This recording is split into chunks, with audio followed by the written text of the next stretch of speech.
हरि ओम। शांताकारं भुजगशयनं पद्मनाभं सुरेशं विश्वाधारं गगनसदृशं मेघवर्णं शुभांगं लक्ष्मीकान्तं कमलनयनं योगिभिर्ध्यानगम्यं वन्दे विष्णुभवभयहरं सर्वलोकैकनाथं। बोलो विष्णु भगवान की जय। चतुर्मास महात्म 9वां अध्याय।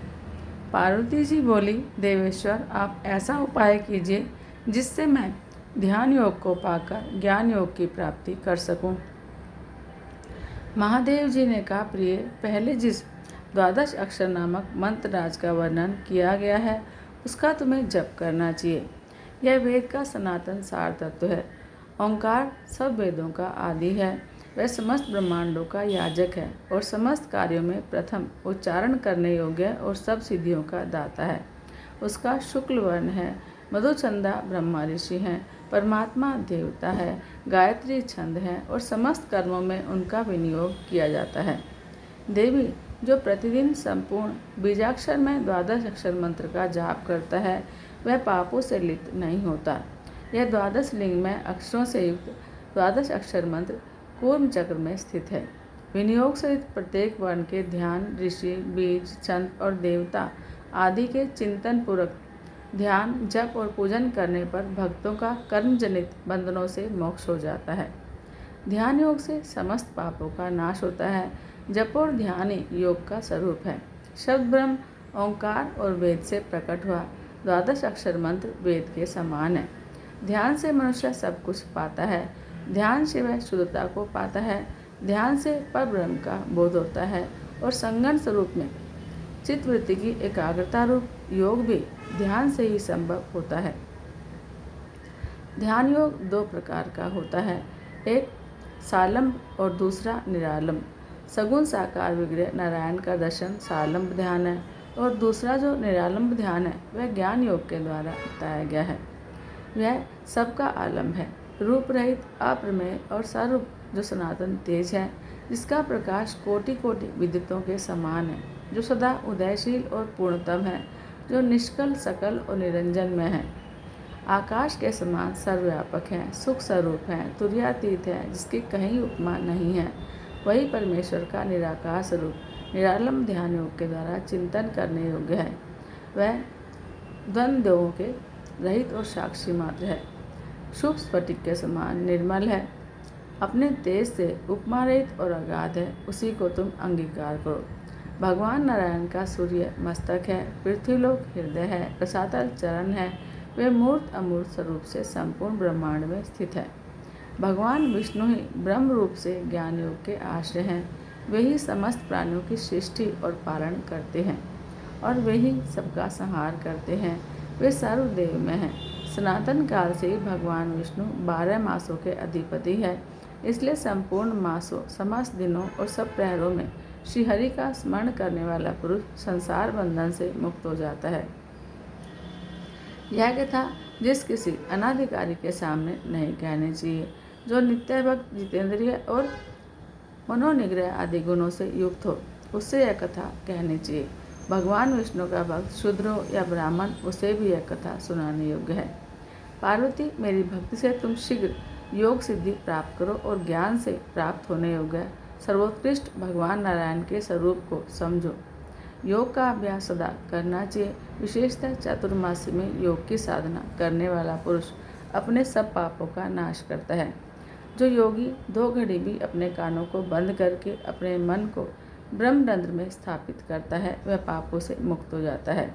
जिसके घर में एक भी योगी पुरुष 1 ग्रास अन्न भी भोजन कर लेता है, वह अपने से 3 पीढ़ियों का अवश्य उद्धार कर लेता है। यदि ब्राह्मण योगी हो तो वह दर्शन से भी अवश्य सब प्राणियों की पाप राशि का संहार कर देता है।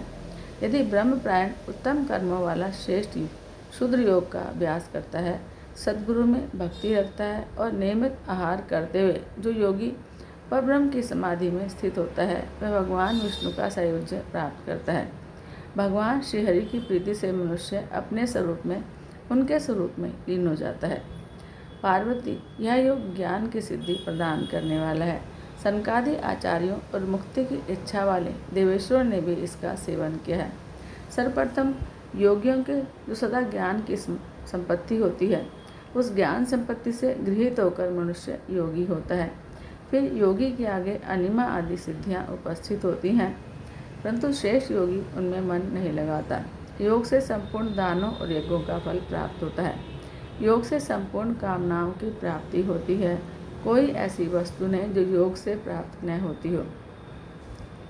योग से हृदय की गांठ नहीं रहने पाती। योग से ममता रूपी शत्रु नहीं पैदा होता। योग सिद्ध पुरुष का मन कोई भी लुभा नहीं सकता। भगवान विष्णु स्वयं इस चराचर जगत में व्याप्त है। योगेश्वरों के परम उपास्य उन भगवान को अपने ब्रह्मरंध्र में स्थित जानकर मनुष्य इस मायामय जगत का मोह उसी प्रकार छोड़ देता है जैसे सांप अपने केचुल को त्याग देता है।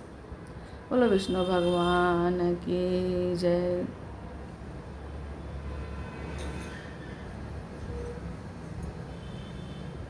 श्रीमन्नारायण नारायण हरि हरि, श्रीमन्नारायण नारायण हरि हरि। तेरी लीला जग से न्यारी न्यारी हरि हरि, तेरी लीला सबसे न्यारी न्यारी हरि हरि हरि। ओम नमो नारायण, ओम नमो नारायण हरि ओम नमो नारायण हरि ओम नमो नारायण।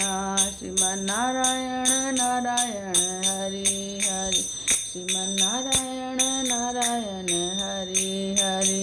बद्री नारायण नारायण हरि हरि, राम नारायण नारायण हरि हरि, कृष्ण नारायण नारायण हरि हरि। तेरी लीला जग से न्यारी न्यारी हरि हरि, तेरी लीला जग से न्यारी न्यारी हरि हरि हरि। ओम नमो नारायण, ओम नमो नारायण हरि ओम नमो नारायण हरि ओम नमो नारायण।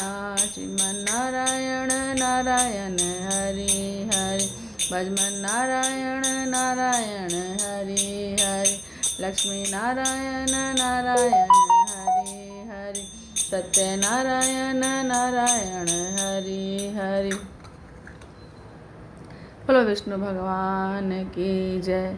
जय जय श्री राधे, जय जय श्री राधे, जय जय श्री राधे।